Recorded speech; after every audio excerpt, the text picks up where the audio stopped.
quartered there. The Colline Gate was the most northerly of Rome's gates. North of it rose the Pincian Hill, while west of it spread the full expanse of the Field of Mars, a low plain of some 1.5 square miles, with the river Tiber on its western boundary.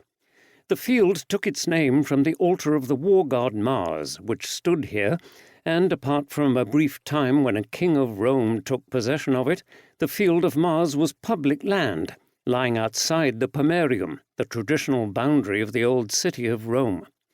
Here on the Field of Mars, so tradition held, the dying Romulus, co-founder of Rome, had ascended to heaven in a dark cloud before the eyes of his assembled warriors.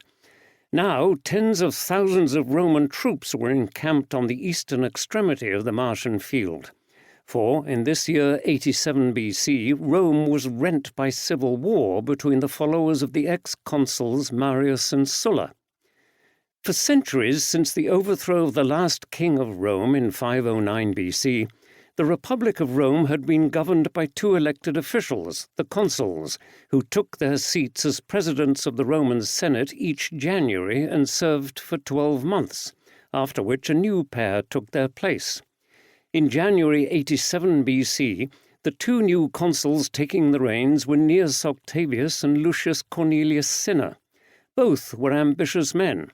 Both had personally sworn loyalty to Lucius Cornelius Sulla, the dominating consul of 88 BC. In early 87 BC, Sulla had left Rome to take up the Senate appointment of commander of a Roman army that was being sent from Italy to counter the Pontic king Mithridates VI Eupator, later to be labelled Mithridates the Great, who had overrun much Roman territory in the east.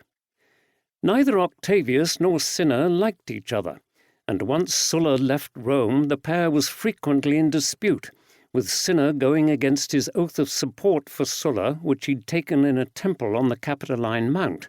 Now he openly proposed the recall from exile of Sulla's rival Gaius Marius. A consul 6 times, Marius was an experienced general who twice had defeated invading Germanic tribes and made major reforms to the structure, recruitment, and training of Rome's army. But Marius was a man who divided Romans because of his more recent underhanded tactics, which had led to his exile. Increasingly, supporters of the consuls Cinna and Octavius were coming to blows in the streets, and within months there was a massive riot in the Forum, with the supporters of Octavius gaining the upper hand. In fear for his life, Cinna fled Rome. The Senate, at the behest of the remaining consul Octavius, and against all convention and tradition, rescinded Cinna's consular appointment and removed his Roman citizenship, replacing him as consul with Octavius's ally, Lucius Cornelius Merula.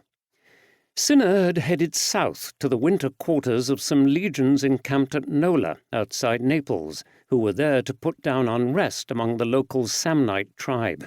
With Cinna vowing to recall their revered former general Marius, these troops threw their allegiance behind him. From Nola, Cinna sent for Marius, who was cooling his heels in North Africa.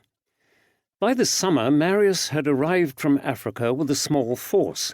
Landing on the coast south of Rome, Marius recruited 6,000 locals to create a legion, then headed north and sacked Ostia, the undefended port of Rome. As Marius next marched the 14 miles up the riverbank to Rome, Cinna took his much larger army north to attack the city from above the Tiber. The consul Octavius reacted by pulling together two armies. One of these forces, located at Rome, was commanded by Gnaeus Pompeius Strabo, a consul 2 years earlier. The other army, encamped in the north of Italy, was commanded by Gnaeus Caecilius Metellus Pius, commonly known as Metellus. Now in his early 40s, Metellus had been a subordinate of Strabo in the past and was still outranked by him.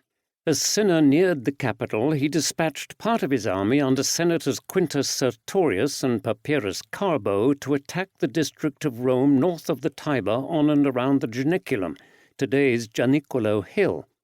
The Servian wall ran around the bottom of the Janiculum, and a small fort flanked the hilltop gate. Traditionally, a signal flag atop the fort should have been hauled down at the approach of the Marian force, but the military tribune